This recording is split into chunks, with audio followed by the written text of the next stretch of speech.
हमारे शहर के लगभग सभी रास्ते सीमेंट कंक्रीट के हो जाएंगे। हमारी जो कुछ पुरानी योजनाएं हैं जो सरकार जिनके ऊपर ध्यान नहीं दे रही थी, मैं सोचता हूं उसके ऊपर ध्यान दिया जाएगा और वो जल्द ही शुरू हो जाएंगी। जिसमें एक है हमारा ओन सोर्स ऑफ वाटर। ये दुर्भाग्य है उल्लासनगर का कि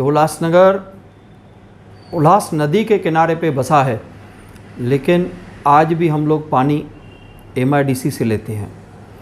MIDC का पानी 8 रुपया प्रति 1000 लीटर पे हमें मिलता है, जो उन्हें लगभग 2.5 से 3 रुपया पर 1000 लीटर पड़ता है।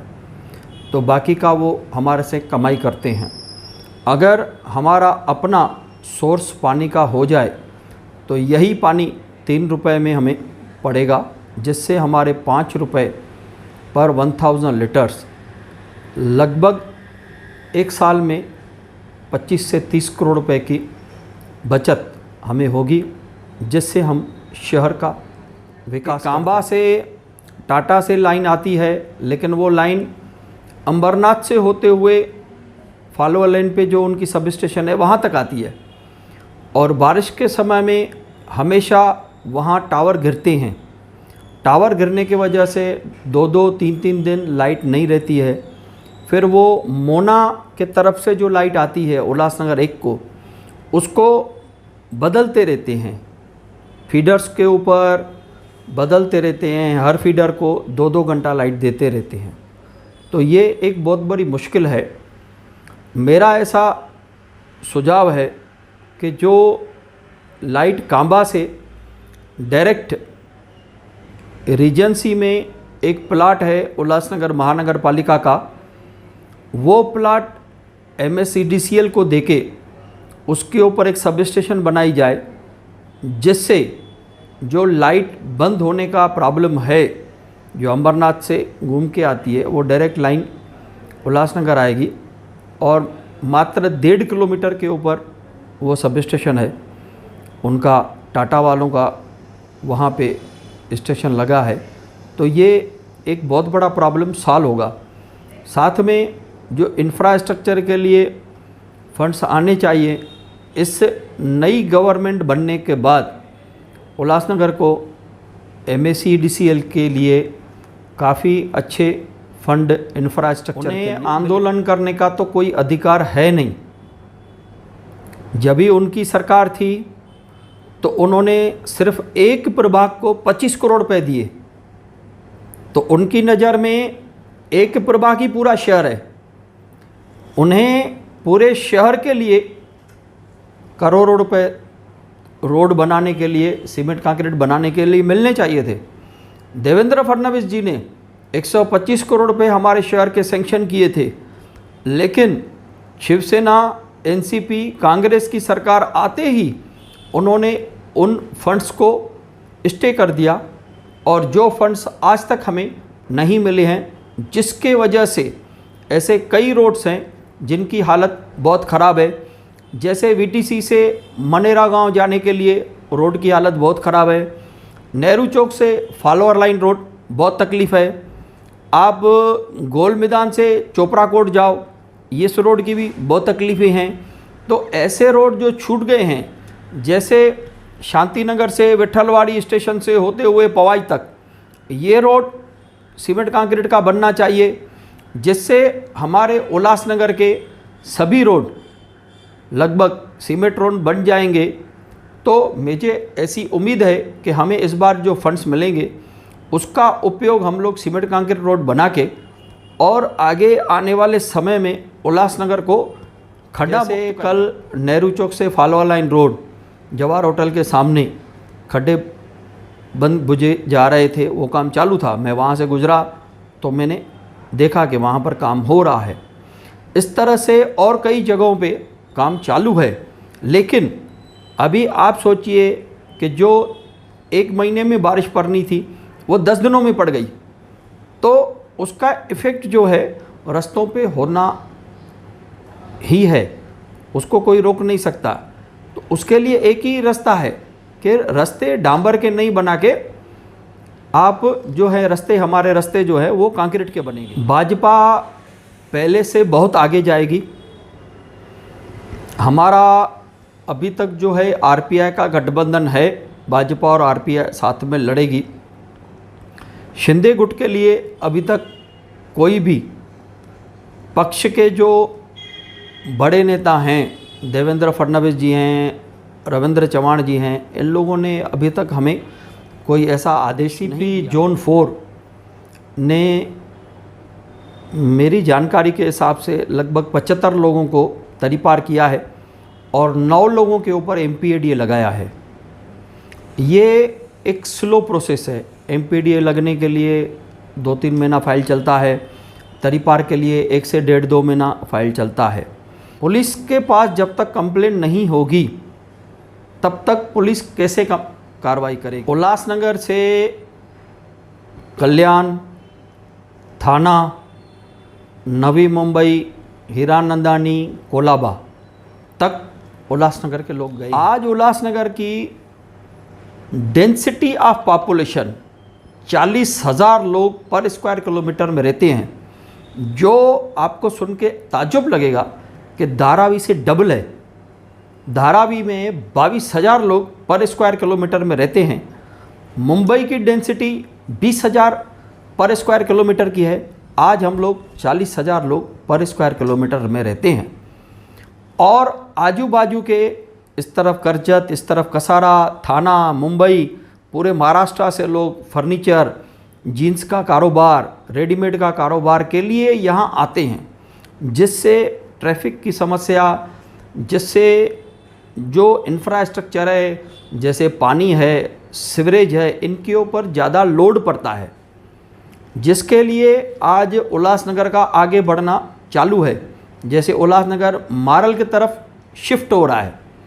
मारल के बाउंड्री पे एंटलिया और उसके बाद ठारवाणी, उसके बाद GVK ग्रुप, उसके बाद और बिल्डर ये बिल्डिंगें बना रहे हैं। और जिसके पास पैसा है, जो अफोर्ड कर सकता है, वो उस तरफ जा रहा है।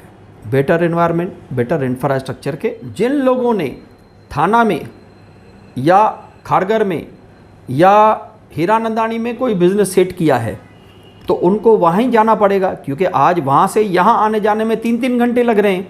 बट नेचुरल है, कोई भी आदमी सोचेगा 3 घंटा आने का, 3 घंटा जाने का मैं वेस्ट क्यों करूँ, तो बेटर है उतना टाइम मैं फैमिली को दूँ। तो वो लोग शिफ्ट हो रहे हैं। ये शिफ्ट हो रहे हैं कि यहाँ उनको बिज़नेस में सेफ्टी नहीं है, सिक्योरिटी नहीं है, ऐसा नहीं है। वो इसके लिए है कि परिवार बड़ा हो गया है, अभी उनके बिज़नेस बड़े हो गए हैं, तो वो वहाँ शिफ्ट हो रहे हैं। आज ये बात सिर्फ उल्लासनगर की नहीं है, ये इंडिया की बात है। उल्लासनगर से करोड़पति शिफ्ट होता है, जिसके पास 10, 20, 30, 50 हज़ार करोड़ है, वो इंडिया से शिफ्ट होके जा रहा है। कोई यूरोप जा रहा है, कोई दुबई जा रहा है, कोई और कहीं जा रहा है। तो हर आदमी बेटर चाहता है, बेटर ज़िंदगी जीना चाहता है। वो जो माइग्रेशन है, वो माइग्रेशन होती ही रहती है। ये प्रोसेस है, ये नेचुरल प्रोसेस है। हाँ, यहाँ पर कंजस्टेड शहर है, डेंसिटी ऑफ पॉपुलेशन बहुत ज़्यादा है, जिसमें इंफ्रास्ट्रक्चर बनाना, उसको मेंटेन करना, पानी टाइम से देना, सीवरेज बरोबर निकलना चाहिए, नालों से पानी निकलना चाहिए, ये बहुत एक कठिन कार्य है। जो कठिन कार्य है उसके लिए ज़्यादा एफर्ट्स, ज़्यादा पैसे लगते हैं। हम इस बार ज़्यादा पैसों की, ज़्यादा इंफ्रास्ट्रक्चर की डिमांड नई सरकार से करेंगे और हमें उम्मीद है कि वो हमारी बातें सुनेगी और हमें वो जो पैसे इंफ्रास्ट्रक्चर चाहिए वो देगी। पहले तो जो बिल्डिंग गिर रही है, गिर गई है या महानगर पालिका द्वारा गिरा दी गई है या 30 साल पुरानी है, इन बिल्डिंगों को रीडेवलपमेंट की एक पॉलिसी मिलनी चाहिए। एक इस पॉलिसी में जो पेनल्टी है वो कम करनी चाहिए, जिसके वजह से लोग आगे नहीं आ रहे थे पेनल्टी भरने को। पेनल्टी के बाद इन लोगों ने अपने एग्रीमेंट जो हैं वो रजिस्टर नहीं करवाए हैं, तो इनको रजिस्ट्रेशन एग्रीमेंट करने के लिए एक नॉमिनल 250 से 1000 रुपये के बीच में पेनल्टी लगा के उनके पुराने एग्रीमेंट्स जो है एक एम्यूनिटी स्कीम लाके उनको फ्लैट दुकान रजिस्टर करने का मौका मिलना चाहिए। इसके बाद कोऑपरेटिव सोसाइटी वो बनाएंगे। बनाने के बाद जो भी बिल्डिंग 3 FSI से बनी है उसको 3 और प्लस इंसेंटिव FSI 0.6% जो नए DC रूल्स में है। कमर्शियल को 0.8% FSI कमर्शियल को मिलनी है। और जो बिल्डिंग 4 FSI में बनी है उसको 4 प्लस इंसेंटिव FSI और प्लस बहुत सारे फ़ायदे मिलने चाहिए जिससे वो अपनी बिल्डिंग वापस बना सकें। साथ में इसमें एक इशू और भी है टाइटल का। तो सोसाइटी बनने के बाद अगर बिल्डर कोऑपरेट करता है, बिल्डर रजिस्ट्रेशन करके देता है तो ठीक है, नहीं तो डिप्टी डायरेक्टर ऑफ रजिस्ट्रार उनको गवर्नमेंट ने अथॉरिटी दी है डीम टू बी कन्वेनेंस करने की, उनसे कन्वेनेंस होना चाहिए। और एक बात कन्वेनेंस होने के बाद सोसाइटी के नाम पे प्रॉपर्टी आने के बाद उनके पास 2 रास्ते हैं। या वो किसी बिल्डर को अपना सोसाइटी दें डेवलपमेंट करने के लिए, या तो रीडेवलपमेंट में जाकर सेल्फ रीडेवलपमेंट में जाकर अपनी सोसाइटी रीडेवलप करें। गवर्नमेंट की पॉलिसी के हिसाब से डिस्ट्रिक्ट कोऑपरेटिव बैंक्स और स्टेट कोऑपरेटिव बैंक्स को आज के हाउसिंग लोन की रेट से 4% कम ब्याज पर उनको पैसे देने का आदेश RBI ने किया है। उससे जो भी बिल्डिंग खुद बनाएंगे उनको ज़्यादा FSI, स्टम्प ड्यूटी सिर्फ 1000 रुपये की, और प्रीमियम को 5 साल में देना, और साथ में लोन नॉमिनल 4% इंटरेस्ट रेट से मिलेगा। ये सब का जो पार्ट है वो GR आ चुका है।